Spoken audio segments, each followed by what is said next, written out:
দল এবং জোট করি নাই।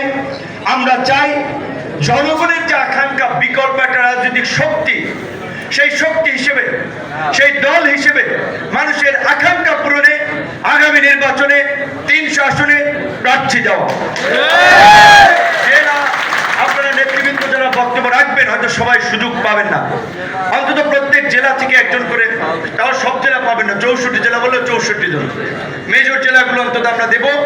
আপনাদের বক্তব্যে আপনারা ওখানকার সাংগঠনিক অবস্থা, আমাদের দলের সংকট এবং সম্ভাবনা, জাতীয় নির্বাচনের এবং জাতীয় রাজনীতির প্রশ্নে যদি আপনার অবস্থান এবং মতামত থাকে সংক্ষিপ্তভাবে তুলে ধরার চেষ্টা করবেন।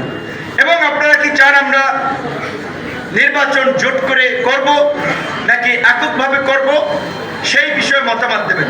জোট করলে কাদের সাথে করব, কাদেরকে নিয়ে আমরা করতে পারি, সেই বিষয়গুলো আপনারা মতামত দেবেন। এবং আজকের এই বর্ধিত সভায় আমাদের আগামী জাতীয় রাজনীতির বিষয়ে আমাদের সিদ্ধান্ত হবে। একই সাথে সরকার চেষ্টা করছে, এবং আমি যতদূর জানি সংস্কার কমিশন থেকে শুরু করে সরকার চায় যে একটা ভালো স্থানীয় নির্বাচনের মধ্যে দিয়ে তৃণমূলে একটা সুস্থ ধারা রাজনীতি গড়ে উঠুক, জনগণের ক্ষমতায়ন হোক, প্রভাব মুক্ত একটা নির্বাচন হোক। সেক্ষেত্রে স্থানীয় নির্বাচন হলে আপনাদের অবস্থা কি, কোথায় কি ধরনের প্রার্থিতা করার সুযোগ আছে, আমাদের প্রার্থীরা তাদের কিরকম অবস্থা, এই বিষয়গুলো আপনারা আপনাদের বক্তব্যের একটু অবহিত করবেন। আরেকটি বিষয় হচ্ছে যে আজকে যেহেতু এই আগামীকালকে কিংবা পরের দিন থেকেই যেহেতু পবিত্র রমজান শুরু হবে, সারা দেশের মুসলমানদের এই পবিত্র ধর্মীয় মাসটিকে ভাব গাম্ভীর্যের মধ্যে দিয়ে পালনের পাশাপাশি এই রমজানের পবিত্রতা রক্ষা করা এবং রমজানের যে শিক্ষা আমাদের আত্মসংযম এবং আত্মশুদ্ধি, সেইটাকে কাজে লাগিয়ে আমাদের মধ্যেও যদি ভুল ত্রুটি থাকে নিজেদেরকে পরিশুদ্ধ করে গড়ে তোলা।